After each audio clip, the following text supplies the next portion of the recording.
नमस्कार दोस्तों।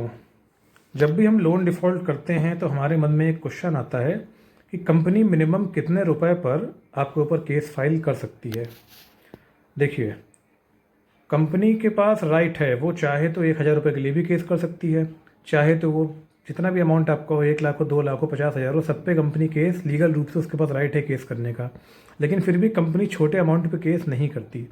कारण ये होता है कि जब भी कभी कंपनी केस करने के लिए जाती है तो उसको भी केस करने के लिए पहले तो एडवोकेट का पैसा देना पड़ता है, जो कि लगभग 3 से 4 हज़ार रुपये तक के होता है, 5,000 रुपये तक मिनिमम होता है, क्योंकि कंपनी एडवोकेट को बल्क में केस देती है तो एडवोकेट थोड़ा से कम पैसा लेते हैं। अगर वो कम भी लेते हैं फिर भी एटलीस्ट वो 3 से 4 हज़ार से कम आई थिंक तो नहीं लेते होंगे।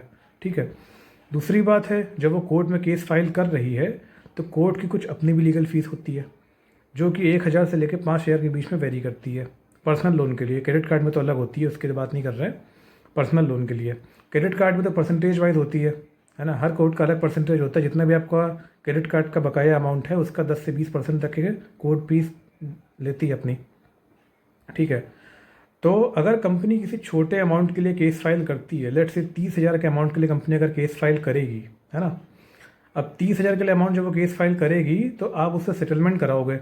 30,000 को आप कंपनी से नेगोशिएट करके बोलोगे हमको सिर्फ और सिर्फ 20% में सेटलमेंट कराना है।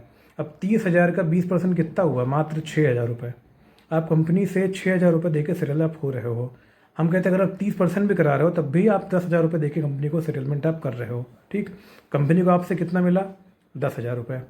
अब कंपनी मान लो केस फाइल कर रही है। केस जब वो फाइल करती है तो ऐसा तो है नहीं कि आप पहली हियरिंग पर ही जाके दे दोगे, बहुत कम ऐसा होता है, क्योंकि आपको पता ही नहीं होगा आपको कलकत्ता कहाँ बुलाती है, आप कहाँ जाओगे। पहली हियरिंग पर तो आप जाने से रहे, है ना। तो पहली हियरिंग का उसके पास से तो पैसा चले गया 5,000, आप तो नहीं गए लेकिन कंपनी के पास से पैसा जा ही रहा है। उसके बाद सेकेंड हियरिंग हुई, 90% चांस है आप सेकेंड हियरिंग पे भी नहीं जाओगे। 5,000 रुपये उसके पास से और गया, कितने हो गए? 10,000। 5,000 एक राउंड फिगर, इससे कम या ज़्यादा भी हो सकता है बट एटलीस्ट इतना होता है। उसके बाद में तीसरी हियरिंग पड़ी, जब आपके ऊपर वारंट इशू होता है। मान लो आप तब भी अगर नहीं गए, तब भी उसकी तो लीगल फीस जा ही रही है। उसके पास से कितने चले गए? 15,000। अब 30,000 लोन के पीछे आप उसको देने वाले कितना थे सेटलमेंट के बाद? मात्र 9 से 10,000। लेकिन उससे जेब से कितना गया? 15,000। तो ऐसे में कंपनी केस आपके ऊपर क्यों करेगी? नुकसान तो उसका ही है ना। यही कारण है कि कंपनी छोटे अमाउंट पे केस नहीं करती है। कंपनी केस तब फाइल करती है जब केस करने के बाद सेटलमेंट अमाउंट उसको इतना मिल जाता है कि कोर्ट को फीस देने के बाद, एडवोकेट को फीस देने के बाद भी उसके पास में कुछ प्रॉफिट के रूप में पैसा बचे। भाई कंपनी प्रॉफिट करने बैठी है, ना कि आपसे केस लड़ने के लिए। वो केस भी तभी करेगी जब उसके पास में इतना पैसा बचेगा कि वो अपना प्रॉफिट कुछ निकाल सके, मुनाफा अपना कुछ निकाल सके, तभी वो केस करती है।